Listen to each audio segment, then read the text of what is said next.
Rebonjour et bienvenue sur cette chaîne YouTube. Je suis Eddy Balamboula, consultant réglementaire en immigration canadienne. Je vous parle encore du dernier volet de l'annonce qui a été faite par l'immigration, par le ministre de l'immigration canadienne, M. Marco Mendicino, au sujet du nouveau ou des nouvelles voies d'accès vers la résidence permanente qui ont été créées pour les étudiants étrangers qui sont au Canada en ce moment, ainsi que les travailleurs étrangers qui sont au Canada en ce moment. Alors, ce qu'il y a à retenir, c'est que jusqu'à 90 000 nouveaux immigrants vont être acceptés.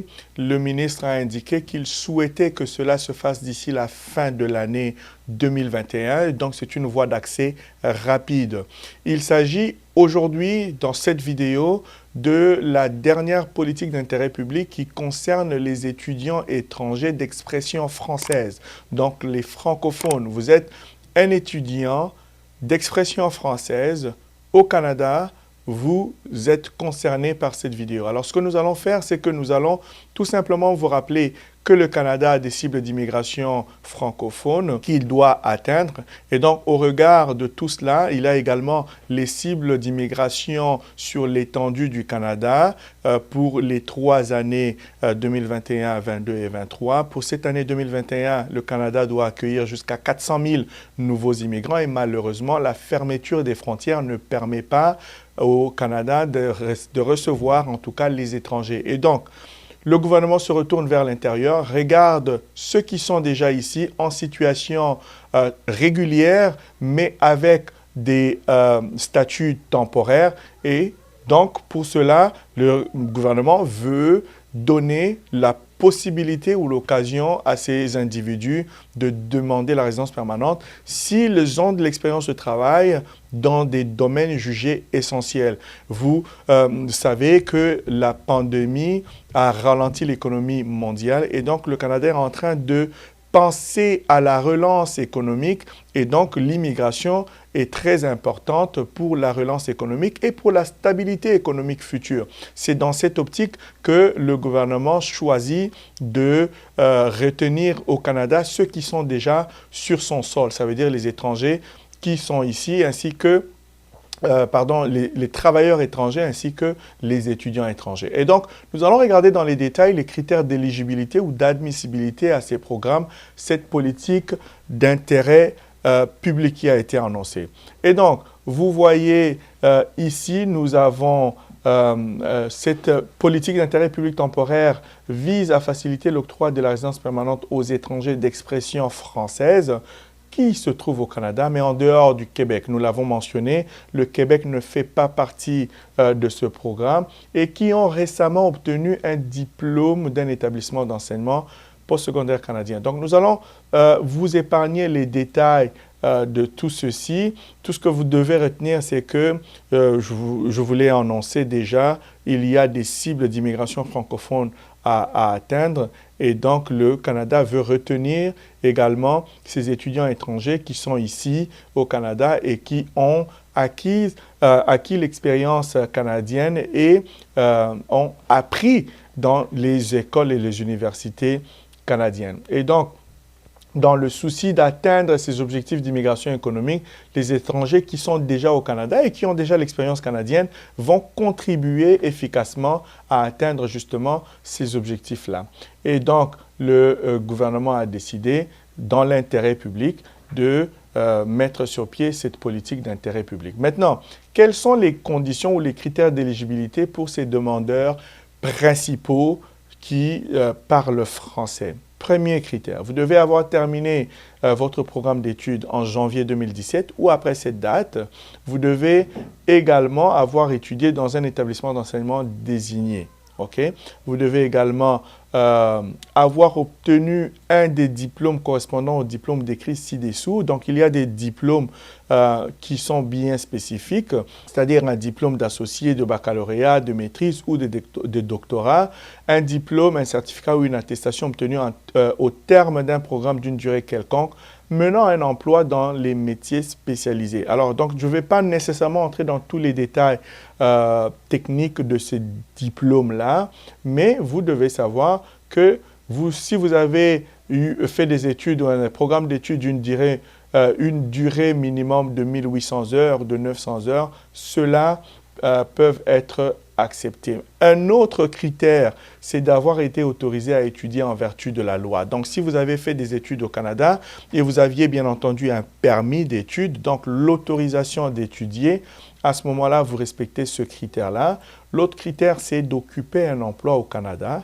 et détenir un permis ou une autorisation de travail valide. Donc, si vous êtes étudiant étranger, bien que vous soyez francophone, si vous n'avez pas d'emploi, malheureusement, vous ne pouvez pas profiter de ceci. Vous devez également avoir un permis de travail ou une autorisation valide pour occuper un emploi. L'autre critère, c'est d'avoir obtenu le niveau 5 pour votre test de compétences linguistiques. Je répète et je rappelle, prenez les dispositions qui s'imposent pour faire vos tests de langue, car cela est très, très important pour ce programme. Si vous n'avez pas les résultats de vos tests de langue parce que malheureusement, vous n'avez pas réussi à le faire, vous n'avez pas eu suffisamment de temps pour le faire, vous ne serez pas en mesure de profiter de ceci. Et donc, prenez vos rendez-vous, allez faire vos tests. Qu'il s'agisse de ce programme ou d'autres qui vont venir, il est important pour vous d'avoir déjà les résultats de vos tests parce que vous ne savez pas ce que l'immigration nous réserve. Et donc, nous continuons et nous parlons maintenant de l'autre critère, c'est-à-dire d'être résident au Canada en ce moment à titre temporaire. Donc, si vous résidez au Canada à titre temporaire, vous pouvez être admissible. Mais si votre statut est expiré pour une raison ou une autre, vous devez être en mesure de demander un rétablissement de statut. Et donc, vous devez respecter les critères parce qu'il y a également des conditions ou des critères pour un rétablissement de statut. Et donc, si vous pouvez rétablir ou respecter les critères de ce rétablissement-là, à ce moment-là, vous pouvez faire la demande. Donc, nous continuons avec l'autre critère, c'est d'avoir l'intention de résider dans un territoire ou une province autre que le Québec. Nous l'avons indiqué, le Québec ne fait pas partie de ce programme et donc vous devez avoir également présenté une demande de résidence permanente avec des formulaires qui sont fournis par le ministère dans le cadre de cet intérêt public. Okay? Et donc, l'autre critère, c'est d'avoir présenté la demande en vertu de cette politique d'intérêt public. Les demandes doivent être soumises de manière électronique.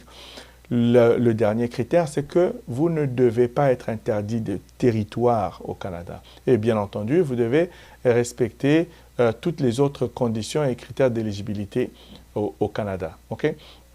Donc, il y a également des critères d'éligibilité pour les membres de la famille qui sont au Canada. Et donc, il s'agit de l'étranger qui se trouve au Canada et qui figure parmi les membres de la famille qui accompagnent le demandeur principal. Et l'étranger doit absolument répondre à la définition de membre de la famille. Il y a une définition de qui peut être considéré comme membre de la famille. Et donc, vous devez répondre à cette définition-là. Vous ne devez pas non plus, là il s'agit du membre de la famille, donc l'étranger qui est membre de la famille ne doit pas être interdit de territoire. Il faudrait, pour que le membre de la famille soit considéré, il faudrait qu'un agent délégué ait déterminé d'abord que le demandeur principal satisfait à toutes les conditions pour que le membre de la famille également soit considéré. Si le demandeur principal n'est pas considéré, malheureusement, le membre de la famille ne pourra pas non plus. L'autre critère pour les membres de la famille ou les autres conditions pour les membres de la famille qui sont à l'étranger, donc il faudrait résider à l'étranger, donc ces membres de la famille-là résident à l'étranger. Il faudrait également répondre à la définition de membre de la famille. Il ne faudrait pas être interdit de territoire. Et puis, il faudrait, comme nous l'avons indiqué, que l'agent détermine que le demandeur principal répond aux critères. Regardez ce qui est intéressant, encore une fois, pour les demandeurs qui sont francophones, qui parlent français, il n'y a aucun nombre maximal de demandes pour cette politique publique. Donc, il n'y a pas de plafond. Si vous êtes francophone, c'est libre, dans le sens où vous pouvez soumettre la demande aussi longtemps que vous la soumettez avant la date finale qui est le 5 novembre. Et donc, voici les métiers qui sont admissibles. Vous avez ici pour le groupe A des métiers spécialisés. Vous avez les entrepreneurs, les contremaîtres, les machinistes, vérificateurs, les tauliers, les soudeurs, vous avez les monteurs, vous avez les plombiers. Donc, toutes catégories, plusieurs catégories confondues ici, le couvreur, les couvreuses, vous avez les peintres, les décorateurs, décoratrices. Vous avez également pour le grand groupe 73, les surveillants, les mécaniciens, les réparateurs, les constructeurs, mécaniciens, les installateurs, les électromécaniciens, ainsi de suite. Vous avez également ici les surveillants forestiers, surveillants de l'exploitation forestière, pardon. Vous avez les mineurs, vous avez les foreurs, les conducteurs, vous avez également les capitaines et officiers, vous avez les surveillants dans les fabrications de véhicules automobiles, vous avez les chefs et les cuisiniers. Alors, tout ceci est pour vous dire que le Canada ouvre ses portes pour l'immigration permanente. Donc, hâtez-vous de prendre les dispositions pour vous permettre de soumettre votre demande aussitôt que ces programmes ouvriront. Pour rappel, ils ne sont pas encore ouverts. Ils ouvriront le 6 mai 2021. Ils fermeront le 5 novembre 2021. Vous avez besoin d'aide ou d'assistance pour apprêter vos dossiers ou pour soumettre la résidence, la demande de la résidence permanente. Rappelez-vous, je vous ai indiqué, il faut des formulaires bien spécifiques. Il faut les soumettre dans le cadre de cette politique. Donc, si vous ne savez pas comment le faire, vous avez besoin d'assistance. Balkan Immigration Services est disponible pour vous accompagner. Notre mission, c'est d'investir dans l'humain que vous êtes. Partagez notre vidéo avec vos amis, abonnez-vous sur notre chaîne en grand nombre et s'il vous plaît, aimez ces vidéos, ça va nous permettre d'avoir des bons résultats sur notre chaîne YouTube et pourquoi pas, nous vous offrons ces informations tout à fait gratuitement. Nous prenons de notre temps pour vous informer. Afin d'en profiter, le moins que vous puissiez faire, c'est de nous aider dans ce sens. Alors, vous pouvez nous rejoindre par courriel, par téléphone, libre à vous. Contactez-nous, il nous fera plaisir de vous accompagner. Notre mission, c'est d'investir dans l'humain que vous êtes. Merci de nous avoir suivis et à la prochaine.